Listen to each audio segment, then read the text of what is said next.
como estão vocês? Tudo bem? A partir de agora estamos juntos aqui no programa Visão Trabalhista em Debate. Eu lembro a você, telespectador, que a sua participação é fundamental para nós. Então, clique no nosso e-mail e participe do programa visãoemdebate@ig.com.br. Você é o nosso convidado especial. Este programa é uma realização do Sindicato dos Metalúrgicos de Osasco e região. Sindicato esse que está pertinho de você, na rua Erasmo Braga, número 310, em Presidente Altino. O telefone está no seu vídeo, 3651-7200. Ligue e se informe e conheça mais os projetos do sindicato. O programa Visão Trabalhista em Debate está disponível agora na internet. Acesse o nosso site www.sindimetal.org.br. Clicando na página do sindicato, você vai poder assistir esse e outros programas da nossa grade. Participe! O tema do nosso programa de hoje é a luta pela ampliação de direitos dos trabalhadores.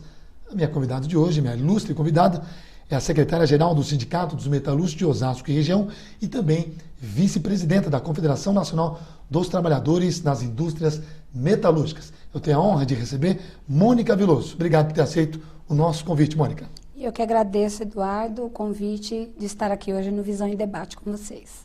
A Mônica tem uma agenda extensa e teve aí um tempinho para atender o nosso convite. Obrigado pela sua presença, Mônica. E já começo com você perguntando o seguinte: Mônica, quais são as principais bandeiras de luta dos trabalhadores no momento? As bandeiras, elas não mudam muito, viu, Eduardo? Nós ainda temos uma forte luta pela redução da jornada de trabalho para as 40 horas.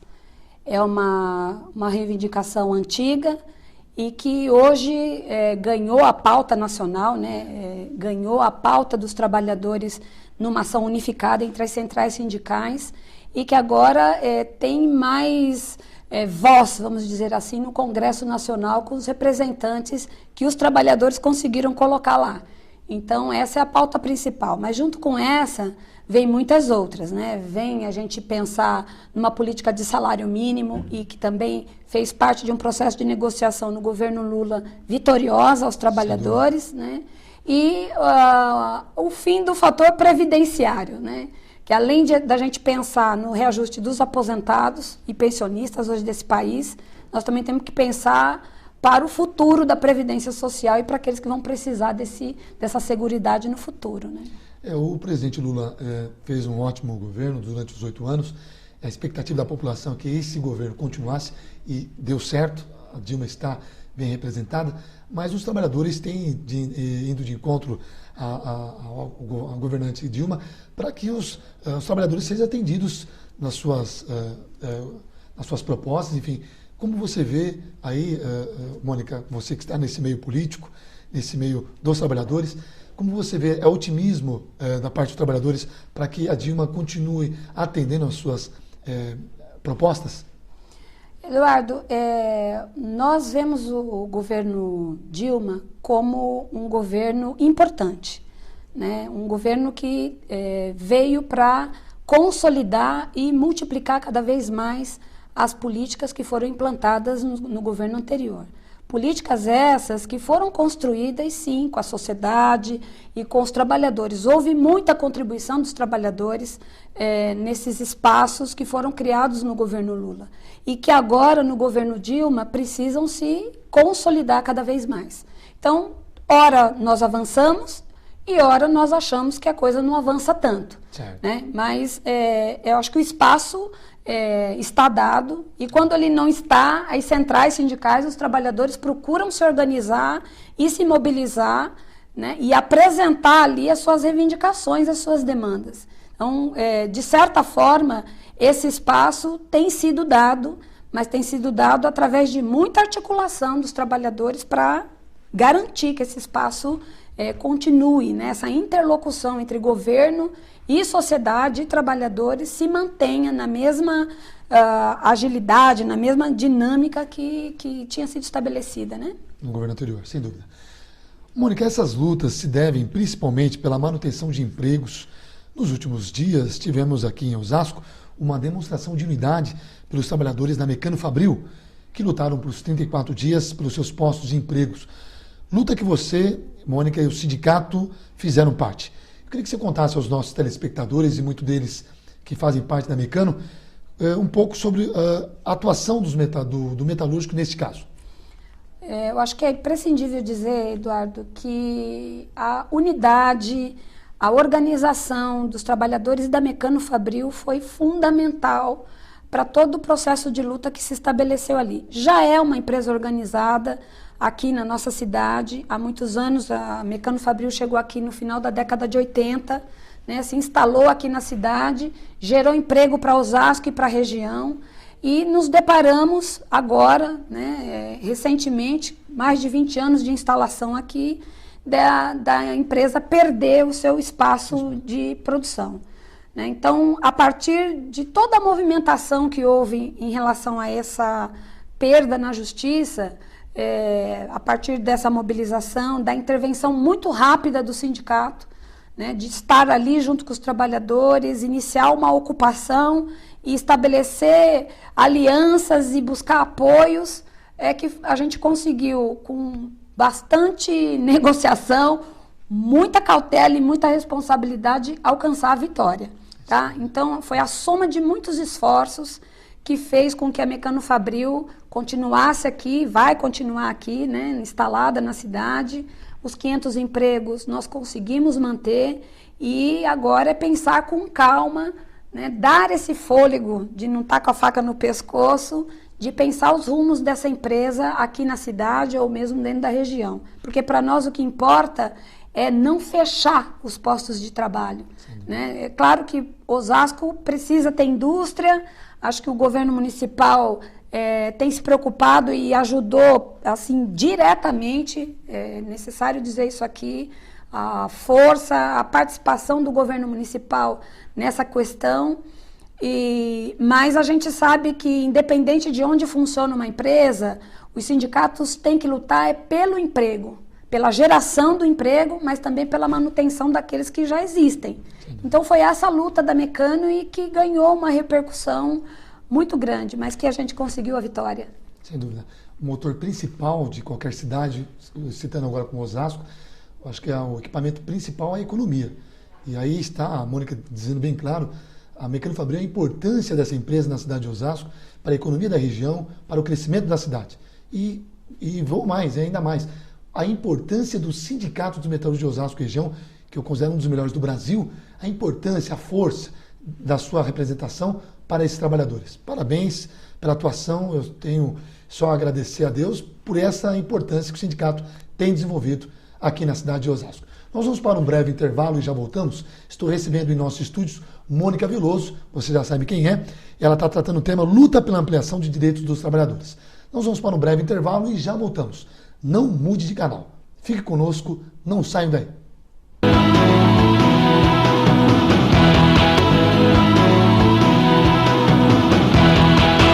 Para você que chegou agora, você está assistindo o programa Visão Trabalhista em Debate. Através do nosso canal eletrônico, você opina e participa do programa visãoemdebate@ig.com.br. Minha convidada de hoje, Mônica Veloso. Ela é vice-presidenta da Confederação Nacional dos Trabalhadores nas Indústrias Metalúrgicas e também é secretária-geral do Sindicato dos Metalúrgicos de Osasco e região. O tema, luta pela ampliação de direitos dos trabalhadores. Mônica, a resistência em prol dos empregos fizeram diferença nos resultados das negociações, falando da Mecano Fabril? Sim, totalmente. Né? O foco principal da resistência era a manutenção dos 500 empregos, obviamente também de que a empresa pudesse funcionar aqui. Porque qualquer outra condição que estava dada poderia colocar em risco a produção da Mecano Fabril. A Mecano Fabril funciona no sistema just in time, que significa produção sem estoque. Produz e já faz entrega, né? Tem contratos muito bem consolidados com as montadoras, portanto você não pode falhar. Você falha um contrato desse, você para uma cadeia produtiva no setor automotivo. Isso geraria multa para a Mecano Fabril, quebra de contrato e aí sim poderia vir até uma falência. Então, fundamentalmente, o emprego era o foco principal. Ô, Mônica, como você avalia esses 34 dias de ocupação da Mecano Fabril?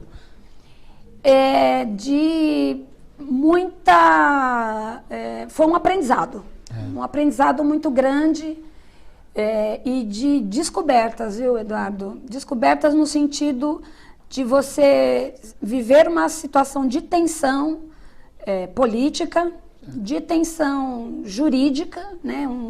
E extremamente um processo altamente de negociação, em mínimos detalhes, e que criou uma tensão muito grande entre os trabalhadores que não sabia se ia ter emprego no dia seguinte, né? Então, o aprendizado ali foi do espaço de solidariedade que foi construído, o apoio que a gente recebeu das entidades sindicais de todas as partes, do poder público, dos políticos da cidade, fora da cidade, inclusive do governo do estado.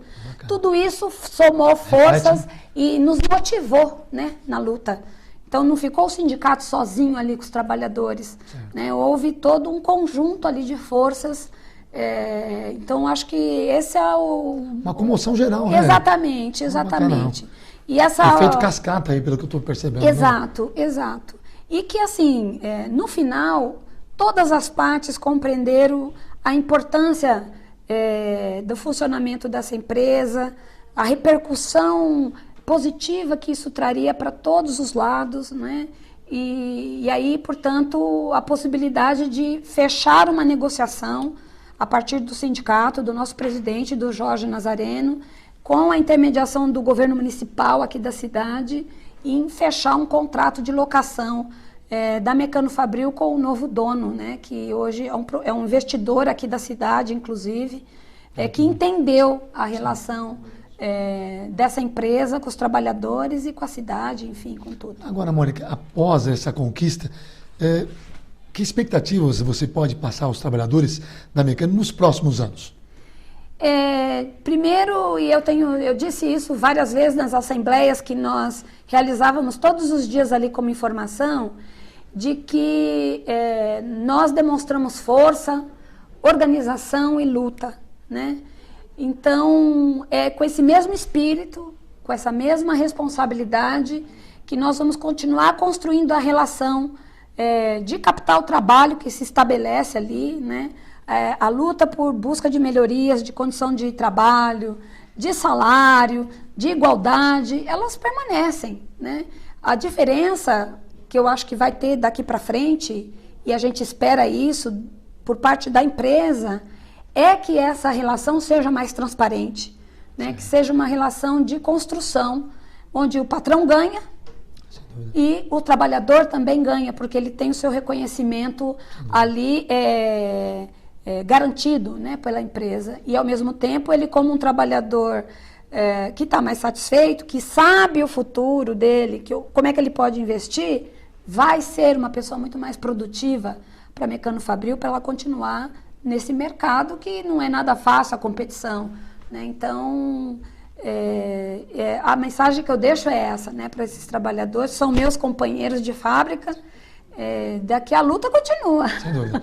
E sirva de exemplo para as outras empresas que não seguem essa mesma filosofia. Todos ganham. Exatamente. O empresário, o trabalhador, todos ganham. Sempre visando isso. O sindicato aí para ajudar todos. No primeiro bloco, Mônica, nós falamos sobre a luta e a vitória dos trabalhadores da Mecano Fabril pelos 500 empregos. No geral, Mônica, aproveitando a sua experiência, aproveitando a sua vinda até aqui, quais vitórias os trabalhadores brasileiros têm alcançado? Olha, eu acho que são muitas, né? O espaço de legitimidade da sua organização vai depender sempre da consciência dos trabalhadores, né? Da ação forte, dinâmica de um sindicato. E é exatamente esses dois elementos que vão dando as condições da gente avançar, né? Então, a nossa convenção coletiva, né, a negociação coletiva que existe, que vai garantindo os direitos dos trabalhadores, essa é uma conquista que a gente tem que louvar sempre e todo o tempo, porque ela acontece todo ano, né? A gente hoje vive uma realidade de conjuntura socioeconômica muito mais favorável, não corremos mais atrás daquelas inflações, né? Hoje é um país que tem mais equilíbrio e isso permite os trabalhadores terem ganhos reais. O Diese tem divulgado isso. Sim. Os últimos acordos coletivos realizados pelos sindicatos têm garantido de 2% a 3% de aumento real a cada campanha salarial de quase todas as categorias, tanto no primeiro quanto no segundo semestre. Então, para mim, isso é um avanço. A garantia da política salarial até 2023, luta forte do nosso deputado Paulo Pereira da Silva, Paulinho, também é uma vitória que a gente tem que louvar. Né? E as outras que a gente não alcançou ainda de forma coletiva, como é o caso das 40 horas, mas que tem já algumas categorias que vão avançando nos acordos específicos. Sim. Então, nós temos muitas empresas metalúrgicas da nossa região que já adotaram as 40 horas como regime de trabalho. Né? A Mecano Fabril é um exemplo. Né? A Arvin Meritor está quase um programa que a cada ano tem diminuído meia hora até que chegue às 40. Enfim, são muitas empresas hoje que já têm esse tipo de acordo, o que vai conscientizaram, né? Exatamente, vai pressionando para que as demais façam também, né? Então, eu acho que esse tipo de avanço é importante. Para as mulheres, a gente teve recentemente, né, essa luta da licença maternidade 6 meses e que a gente agora tem procurado levar para a convenção coletiva da categoria, né? E a gente quer alcançar aí a igualdade de salário, trabalho igual para salário igual, debate que saiu no Senado agora há pouco tempo, aprovado inclusive, e que a gente precisa ver na prática agora das empresas, né? Certamente serão atendidas e eu tenho certeza que exemplos que você citou das empresas que já estão implantando as 40 horas, exemplos que devem ser seguidos. Estou recebendo em nossos estúdios Mônica Veloso, ela que é secretária-geral do Sindicato dos Metalúrgicos de Osasco e região e também vice-presidente da Confederação Nacional dos Trabalhadores das Indústrias Metalúrgicas. O tema, luta pela ampliação de direitos dos trabalhadores. Nós vamos para um breve intervalo e já voltamos. Fiquem conosco, não saiam daí. Para você que chegou agora, você está assistindo o programa Visão Trabalhista em Debate. Lembrando a você, telespectador, que você é o nosso convidado especial. Clique no nosso e-mail e participe do programa. visãoemdebate@ig.com.br. O tema do programa, luta pela ampliação dos direitos dos trabalhadores. Minha convidada, Mônica Veloso. Mônica, no último mês, aconteceram em vários estados do Brasil, inclusive aqui em São Paulo, manifestações contra a desindustrialização do país. Quais os problemas desse tema que está causando em nosso país, Mônica? Eduardo, esse é um problema que, na verdade, é uma crise, né, no espaço industrial do nosso país. Eu acho que isso tem a ver, obviamente, desse país não ter construído e consolidado uma política industrial. E não estou falando dos últimos 8 anos, eu estou falando de uma construção, olhando para o desenvolvimento, né, brasileiro. Países desenvolvidos sempre tiveram a sua economia centrada na indústria. As grandes potências, foi a partir da indústria que se tornaram potências, que deram essa capacidade de influência no mercado internacional. Belo exemplo. Né? E, óbvio, trabalhando com investimento, com tecnologia, mas também com proteção. A desindustrialização no Brasil, ela tem a ver com essa política, vamos dizer, ela é tardia, mas ela precisa acontecer. Tá. Né? Porque hoje a gente está vivendo uma situação, o processo de globalização aproximou os mercados e aí criou condições não iguais, né, da gente viver a lógica dos importados, e é esse o problema brasileiro. Né? Nós temos uma situação de importados muito forte aqui, que não permite capacidade de competição para o produto e para o mercado brasileiro. Isso tem a ver com a política de juro, com a política de crédito, de investimento, né? E claro, não é só do governo, eu acho que é o conjunto da sociedade, especialmente a iniciativa privada, que também deixou de investir né, em tecnologia, na capacitação e na qualificação dos trabalhadores. Então, esse é um conjunto de problemas que cria aí essa crise no mercado industrial, particularmente para nós. O setor metalúrgico é atingido diretamente no caso dos carros, porque a gente está com mais de 60% da produção do carro que a gente anda aqui no Brasil montada por peças importadas. Então a gente está virando um país de apertar parafuso e não de produzir. De produzir. Entendeu? Essa é a questão de fundo aí que está.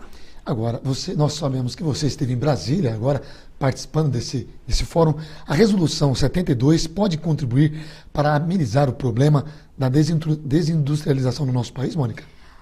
Nós procuramos, e esse debate vem já de algum tempo, e ganhou força, obviamente, né, pelo conjunto da classe trabalhadora, mas também o próprio setor empresarial está junto agora nessa luta, né? Porque as empresas também têm todo o interesse de continuar com seus parques, né, e de aumentar. Enfim, isso permitiu, dentro dos espaços que foram dados, de nós apresentarmos propostas alternativas que têm a ver com a redução da taxa de juro, de pensar em linhas de crédito, na redução dos EPIs, enfim. O governo apresentou há algumas semanas um pacote, né, que já está em vigor e que a gente entende e espera que possa criar os reflexos de aquecimento para o consumo gerar e, com certeza, isso fazer com que a indústria saia dessa condição vulnerável também. Exatamente, de vulnerabilidade. Mas a gente precisa pensar em como proteger a produção nacional. E, na sua opinião, quais são os benefícios que a aprovação dela vai trazer para os trabalhadores? A manutenção dos empregos é a primeira questão de foco, porque quando você tem um mercado que não sabe o que vai acontecer, o primeiro espaço que sofre com os reflexos disso são os trabalhadores, na perda do emprego ou na diminuição dos direitos e das conquistas que ele já tem. Então a gente passa a viver uma condição de precariedade que os sindicatos não vão aceitar, né? Não podemos retroceder numa linha de avanços de direitos como a gente aqui estava discutindo, né? Em razão de uma crise particular como essa. Sim. Particular, mas que afeta o Brasil inteiro. Sim. Né? Então... Só para a gente fechar a questão das 40 horas semanais, muitos e-mails chegam no nosso estúdio e os telespectadores perguntam o seguinte: você acha que estamos próximos de conquistar as reduções de jornada de trabalho para 40 horas semanais? Vide os exemplos aqui da cidade de Osasco, como você já citou. Eduardo, nós já tivemos próximo várias vezes. Né? Isso chega perto para se colocar na pauta do Congresso e aí recua, né? Há toda uma articulação daquilo que também não quer e recua. Né? Então, vai depender mesmo de muita força dos trabalhadores, de muita articulação. E eu acho que as pessoas têm que olhar essa questão da redução da jornada de trabalho não como uma luta da classe trabalhadora, mas tem que ser de uma sociedade que busca melhor qualidade de vida, e redução da jornada é exatamente isso. É dar qualidade de vida para o trabalhador como cidadão. Ele vai poder ter mais lazer com a família, ele vai poder se qualificar. Enfim, não é uma luta isolada. Não, isso aqui é coisa de sindicato. Não, isso é uma coisa de uma sociedade. E no momento em que a gente ganhar a sociedade, aí os governantes, aqueles que estão lá nos representando no Congresso, não vão ter por onde escapar, né? Vai ter que fazer valer o voto que a sociedade passou para eles, né? E a sociedade realmente tem força para isso. Aí. Para encerrar nosso programa, Mônica, estamos aqui no meio dos trabalhadores, você que representa muito bem a cidade de Osasco, os trabalhadores em geral, tem você aí como grande exemplo. Gostaria que você deixasse uma mensagem a todos os trabalhadores que nos assistem do nosso país. Bom, nós vamos viver agora esses próximos dias, a cidade, o estado, o Brasil vai viver um número grande de comemorações, né? E eu sempre olho o 1º de maio como um momento que é de reflexão. Quando a gente junta tantas pessoas, como tem feito a Força Sindical nos últimos mais de 12 anos, fazendo o 1º de maio, e agora é uma ação unificada, né, entre as centrais sindicais, que este possa ser um momento de nós refletirmos sobre a nossa força, sobre as nossas reivindicações, né, que a gente possa fazer desse espaço um espaço de expressão social, né, e que essa expressão social alcance aqueles que efetivamente fazem as mudanças acontecerem na cidade, no nosso estado e no nosso país. Então, que o 1º de maio seja comemorado pelas lutas, sim, pelas conquistas que tivemos, mas fundamentalmente por aquilo que ainda nós queremos alcançar para uma sociedade mais justa, pelo mundo melhor que queremos. Sem dúvida. Parabéns a todos os trabalhadores e trabalhadoras deste país e que sirva como, seguindo aqui o exemplo da Mônica, como ela disse, refletir sobre esse dia é muito importante. Comemorar sim, mas refletir também para um futuro melhor para esse país que ainda vai crescer muito, se Deus quiser. Infelizmente, estamos chegando ao final do nosso programa. Eu quero agradecer a presença da minha ilustre convidada, que atendeu o nosso convite, Mônica Veloso. Ela é secretária-geral do Sindicato dos Metalúrgicos de Osasco e região e também vice-presidenta da Confederação Nacional dos Trabalhadores nas Indústrias Metalúrgicas, que tratou o tema luta pela ampliação dos direitos do trabalhador. Mônica, obrigado pela sua presença. Seja sempre bem-vindo aos estúdios da TV Osasco. Eu agradeço demais a Visão Trabalhista em Debate e estou à disposição. Obrigado. Eu quero agradecer a você em casa que ficou conosco até agora pelo seu carinho e, claro, também pela sua audiência. Agora você já sabe, nós temos um encontro marcado aqui no programa Visão Trabalhista em Debate. Através do nosso eletrônico, você opine e participa do programa. visãoemdebate@ig.com.br. E não se esqueça, o nosso programa agora está na internet. Acesse o nosso site www.sindmetal.org.br. Tenham todos uma ótima semana e eu vejo vocês, se Deus quiser, no próximo programa. Tchau!